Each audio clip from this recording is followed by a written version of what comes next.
സ്നേഹം നിറഞ്ഞ ഗുരുക്കന്മാരെ, മറ്റ് ജ്യോതിഷ വിശ്വാസികളെ, ഞാനിന്നിവിടെ പറയാൻ പോകുന്നത് വൃശ്ചികക്കൂറിൽ പിറന്ന തൃക്കേട്ട നക്ഷത്ര ജാതകരുടെ ശനിമാറ്റത്തെ പറ്റിയാണ്. അവർക്ക് 2025 മാർച്ച് 29 വരെ ശനി ഇപ്പോൾ 4-ാം ഭാവത്തിൽ സുഖസ്ഥാനത്ത്, കണ്ടകത്ത് ശനി എന്നും പറയും. പക്ഷെ കണ്ടകത്ത് ശനിയാണെങ്കിലും ശനി സ്വക്ഷേത്ര ബലവാനായതുകൊണ്ടും വ്യാഴൻ കേന്ദ്രത്തിൽ നിൽക്കുന്നത് കൊണ്ടും വളരെ സുഖകരമായ അവസ്ഥകളാണ് ഉണ്ടാകുന്നത്. കണ്ടകത്ത് ശനി മൂലം അല്പാൽപ ജലദോഷം, പനി, വിട്ടുവിട്ടുള്ള കടബാധ്യതകൾ ഒക്കെ ഉണ്ടാകുമെങ്കിൽ ഇവർക്ക് പൊതുവെ കഴിഞ്ഞ വർഷം അനുഭവിച്ചതിനേക്കാളും വളരെ സുഖമായ ഒരവസ്ഥയിലേക്ക് ഇനി ശനി കൊണ്ടെത്തിക്കുകയാണ്. ശനിയും വ്യാഴനും ഗ്രഹം നന്നാക്കുവാനും ഗ്രഹഭൂമി വാങ്ങുവാനും തൊഴിൽ പ്രതീക്ഷിച്ചിരിക്കുന്നവർക്ക് കഴിവിനനുസരിച്ചല്ലെങ്കിലും സാമാന്യേന തൊഴിൽ യോഗം, ഇവർക്ക് വിദേശത്ത് സഞ്ചരിക്കാൻ ആഗ്രഹമുള്ളവർക്ക് മറ്റുള്ളവരുടെ സഹായത്തോടു കൂടി വിദേശത്ത് പോവുകയും അവിടുന്ന് ധനം സമ്പാദിക്കാനുള്ള യോഗഭാഗ്യവും അനുഭവമാകുന്നു. പൊതുവെ വൃശ്ചികക്കൂറുകാർക്ക് സ്ഥിരരാശിയിലാണ് ചന്ദ്രൻ നിൽക്കുന്നത് കൊണ്ട് അപ്പോൾ അവർക്ക് സ്ഥിരമായ മനസ്സ്, അതായത് ഇവർക്ക് തൃക്കേട്ട നക്ഷത്രക്കാർക്ക് സ്ഥിരമായ മനസ്സുണ്ടാകും. അവർ സത്യസന്ധരാണ്.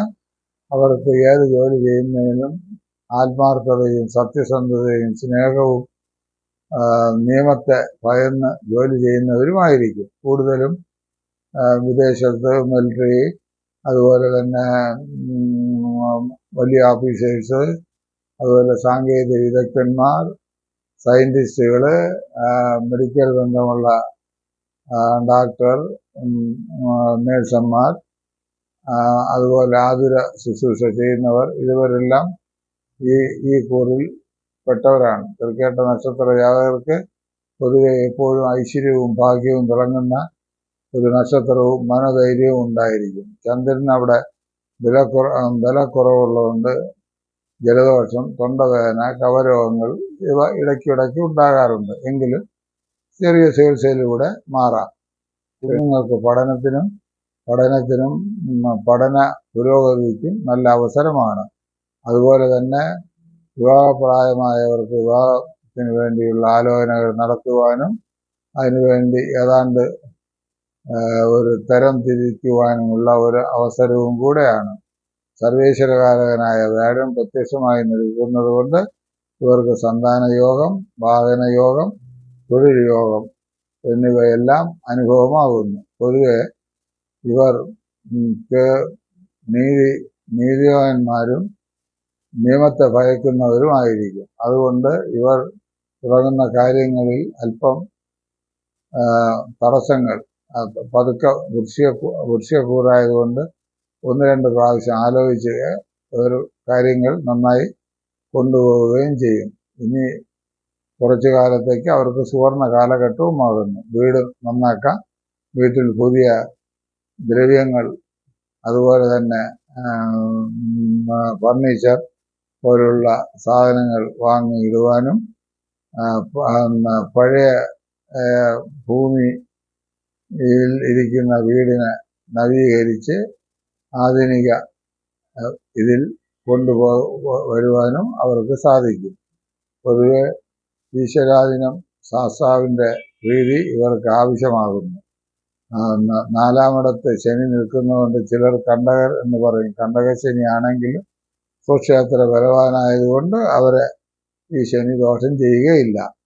പൊതുവെ ഇവർക്ക് ഒരു ദൈവകടാക്ഷവും സാത്വിക ഭാവവും ഉണ്ടായിരിക്കും. വിദേശത്ത് പോകുന്നവർക്ക് അല്ലെങ്കിൽ അവിടെ തൊഴിൽ ചെയ്യുന്നവർക്ക് അനുകൂല സമയവും ഇവിടെ തൊഴിൽ ചെയ്യുന്ന സാമാന്യക്കാർക്ക് സാമാന്യ ലെവലിലുള്ള അവരുടേതായ കഴിവിനനുസരിച്ചുള്ള തൊഴിൽ ലഭിക്കുകയും അതുപോലെ തന്നെ വലിയ നിലകളിൽ ഇരിക്കുന്നവർക്ക് അതിൻ്റേതായ ലെവലിലുള്ള പുരോഗമനവും സാമ്പത്തിക നേട്ടങ്ങളും ഉണ്ടാകും. അതേപോലെ തന്നെ കൃഷിഭൂമിയിൽ നിന്ന് ലാഭങ്ങൾ ഉണ്ടാകും. നഷ്ടമായിരുന്ന കൃഷിഭൂമിയിൽ നിന്ന് ഇനി മുതൽ അവർക്ക് സാമാന്യേന ഉയർച്ചയും ഭാഗ്യ ഐശ്വര്യങ്ങളും ഉണ്ടാക്കും. പൊതുവെ ദൈവ ചൈതന്യം നിറഞ്ഞു നിൽക്കുന്ന സമയമാണ് ഇവർക്ക് ഇപ്പോൾ കാണപ്പെടുന്നത്. അതിന് ഇവർ പൊതുവെ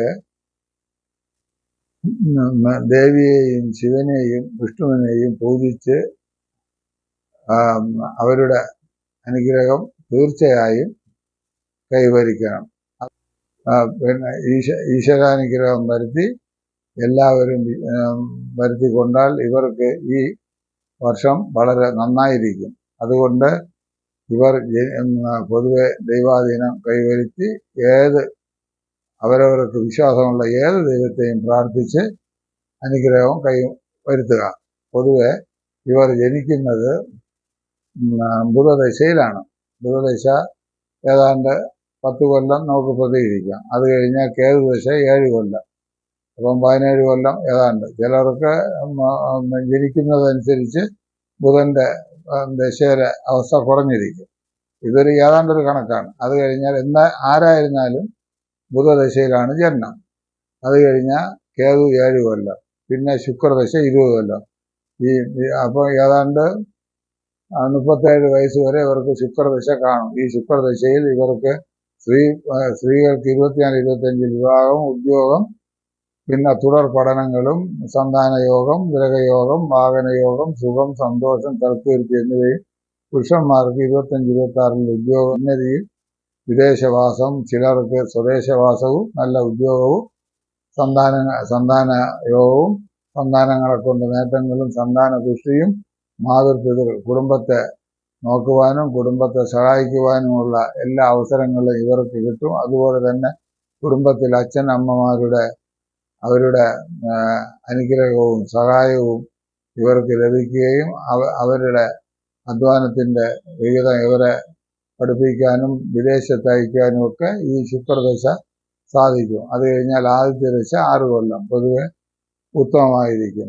അത് കഴിഞ്ഞാൽ ചന്ദ്രദശയിൽ ചില രോഗങ്ങളൊക്കെ ഉള്ളവർ, ഇപ്പോൾ നടക്കുന്നവർക്ക് വാതരോഗങ്ങളോ ചില കിടപ്പ് രോഗങ്ങളൊക്കെ ഉള്ളവർക്ക് ഒരു ചികിത്സയിൽ കൂടെ അത് മാറ്റിയെടുക്കാവുന്ന സമയമാകുന്നു.